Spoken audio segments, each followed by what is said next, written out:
এরকম প্রোফাইল ছবি এডিট করার জন্য আপনাকে সর্বপ্রথম একটি অ্যাপস ইনস্টল করা লাগবে, যার কারণে আপনি আপনার প্লে স্টোরে প্রবেশ করবেন। প্লে স্টোরে আসার পর আপনি সার্চ বারে ক্লিক করবেন, এখানে লিখবেন পিক্সল্যাব। পিক্সল্যাব লেখার পরে এখানে দেখেন পির মতো একটা অ্যাপস চলে আসছে, আপনি অ্যাপসটি ইনস্টল করবেন। আমার অ্যাপসটি ইনস্টল করা আছে। ওকে, যে ফটোটি প্রোফাইল পিকচারে সুন্দর মতো বানাতে চান সেজন্য আপনাকে প্রথমে গুগল ক্রোমে আসতে হবে। আসার পর আপনি এখানে লিখবেন রিমুভ ব্যাকগ্রাউন্ড। লেখার পর আপনি এখানে রিমুভ ব্যাকগ্রাউন্ডে ক্লিক করবেন। রিমুভ ব্যাকগ্রাউন্ডে ক্লিক করার পর আপনি এখানে আপলোড ইমেজে ক্লিক করবেন। আপলোড ইমেজে ক্লিক করার পর আপনি যে ফটোটির ব্যাকগ্রাউন্ড চেঞ্জ করতে চান এবং যে ফটোটি আপনার প্রোফাইল দিতে চান সেই ফটোটিতে আপনি ক্লিক করবেন। ক্লিক করে আপনি ডান দিয়ে দেবেন। আমার ফটোটি রিমুভ হইতেছে, একটু ওয়েট। আপনারা দেখতে পাচ্ছেন যে আমার ফটোটি ব্যাকগ্রাউন্ড রিমুভ হয়ে গেছে। এখন আমরা ফটোটি ডাউনলোড করব। ওকে ওকে আমাদের ডাউনলোড হয়ে গেছে। আপনি চলে আসবেন পিক্সল্যাব অ্যাপসে। আসার পর আপনি এখানে ক্যান্সেল দিয়ে দিবেন। প্রথম যে টেক্সটটা আছে এটি ডিলিট করে নেবেন। তারপর আপনি একটু এই পাশে আসলে যে কালার নামে একটা অপশন পাবেন, কালারে ক্লিক করে আপনি এটাকে ব্ল্যাক কালার করে নেবেন। ওকে, বাম পাশে এখানে ক্লিক করবেন। ক্লিক করার পর আপনি চলে আসবেন ফ্রম গ্যালারিতে। আপনি যে ফটোটি রিমুভ করেছেন সেই ফটোটি এখানে নিয়ে নেবেন, নিয়ে এখানে ক্রপ করে দিবেন। আমার ফটোটি ক্রপ করা আছে। রাইট চিহ্নতে ক্লিক করবেন, স্ক্রল একটু মাঝখানে বসিয়ে দিবেন। তারপর সোজা চলে আসবেন। আপনি এখানে আরেকটি ফটো অ্যাড করা লাগবে, যে ফটোর লিঙ্ক আমার ডেসক্রিপশন বক্সে দেওয়া থাকবে। আপনি এখানে আবার প্লাস আইকনে ক্লিক করবেন, ফ্রম গ্যালারিতে আসবেন।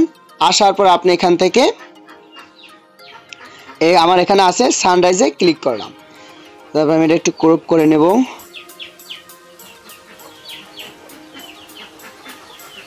আমি রাইট চিহ্নতে ক্লিক করব।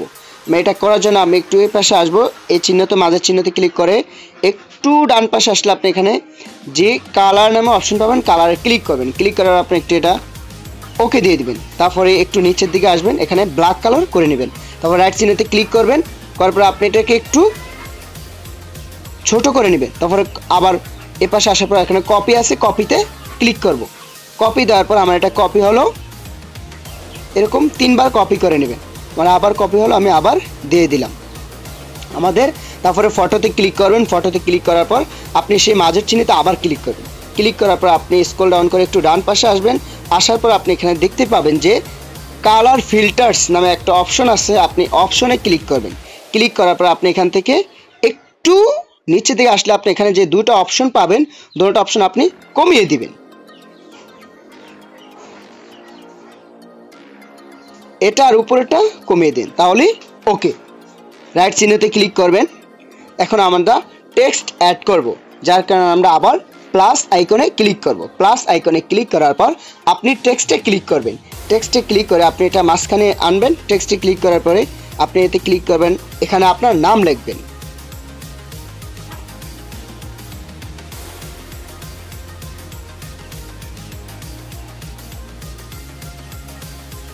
আমি আমার নামটা লিখে নিলাম। তারপর ওকেতে দিয়ে দিবেন। আপনি এতে ক্লিক করবেন। ক্লিক করার পর আপনি একটু এ পাশে আসবেন। তার আগে আপনি যে টেক্সটে অ্যাড করেছেন সেটা একটু বড় করে নেবেন। আমি একটু বড় করে নিলাম। একটু এ পাশে আসলে আপনি এখানে দেখতে পাবেন যে এখানে বি নামে একটা অপশন আছে, নিচে লেখা আছে স্টাইল। আপনি এটাতে ক্লিক করবেন, তারপরে বিতে ক্লিক করবেন, তারপর আইতে ক্লিক করবেন। ওকে, তারপরে চলে আসবেন ফ্রন্টে। ফ্রন্টে আসার পর আপনি এখান থেকে যে কোনো একটি ফ্রন্ট অ্যাড করতে পারবেন।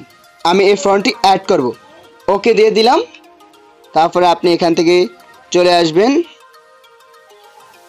এর পাশে। আসার পর আপনি এখান থেকে কালারে ক্লিক করবেন।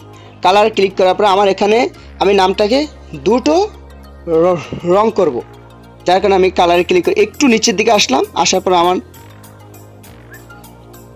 নামটা দুইটা কালিতে ভাগ করব, যার কারণে প্রথমটা করে নিলাম লাল, পরেরটা সাদাই থাকলো, রাইট চিহ্নতে ক্লিক করে দিবেন, শেষ। এখন আপনি চান যে আপনার নামটা আরেকটু সুন্দর করার জন্য আপনি কি করবেন, আরেকটা পদবি বা যে কোনো একটা স্টাইলিশ নাম অ্যাড করবেন। তারপর চলে আসবেন আবার প্লাস এখানে ক্লিক করবেন, টেক্সটে ক্লিক করবেন, টেক্সটে ক্লিক করার পর আপনি এটা এখানে দিয়ে দেবেন। টেক্সটে ক্লিক করে আপনি যে নামটি লিখতে চান, আমি এখানে লিখতে চাই যে অ্যাক্টর। অ্যাক্টরে ক্লিক, অ্যাক্টর লেখার পর আমি ওকে দিয়ে দিব। ওকে দেওয়ার পর আমি এটা একটু স্কুপ বড় করে নেব। তারপরে আপনি সোজা আমি একটু বড় করে নেব। তো আবার চলে আসবে এ পাশে, আসার পর যে বি স্টাইলিশ আছে আমি সেটাতে ক্লিক করব। ক্লিক করার পর ভি দিয়ে দিব, তারপর আই দিয়ে দিব, ওকে দিয়ে দিব। তারপর আমরা চলে আসবো ফ্রন্টে। ফ্রন্টে আসার পর আপনি যে ফ্রন্টটি চয়েস আপনি সেই ফ্রন্টে এখান থেকে দিয়ে দিতে পারবেন, নো ম্যাটার, কোনো ব্যাপার না। আমার এ ফ্রন্টটি চয়েস, তা আমি ফ্রন্টটি দিয়ে দিলাম। একটু ওয়েট, আমার এই ফ্রন্ট ওয়েট আমি এটা দিয়ে দিলাম। ওকে, দেখুন আমি ফ্রন্টটি কালার করে নেব, যার কারণে একটু বাম পাশে আসলে এখানে কালার নামে একটা অপশন আছে, কালারে ক্লিক করবেন। করার পর আপনি এখানে যে কালার দিতে চান অবশ্যই সে কালার এখানে দিতে পারবেন। আমি এই কালারটা এখানে দিয়ে দিলাম। ওকে, আমাদের সব টেক্সট এবং ফটো সব অ্যাড করা শেষ। এখন আমরা কি এটা সেভ করব। সেভ করার জন্য আমরা চলে যাব শেয়ার অপশনে। শেয়ার অপশনে আসার পর আপনি এখানে দেখতে পাবেন কোয়ালিটিতে আপনি এখানে একটা ক্লিক করবেন। ক্লিক করার পর আপনি এখানে যে আলট্রা নামে একটা অপশন আছে, আপনি আলট্রাতে ক্লিক করবেন। ক্লিক করার পর আপনি এটা এখন সেভ করবেন, যার কারণে আপনি সেভ টু গ্যালারিতে ক্লিক করবেন। আমাদের ছবিটি অলরেডি সেভ হতে চলেছে, এই যে আমাদের ছবিটি সেভ হয়ে গেছে।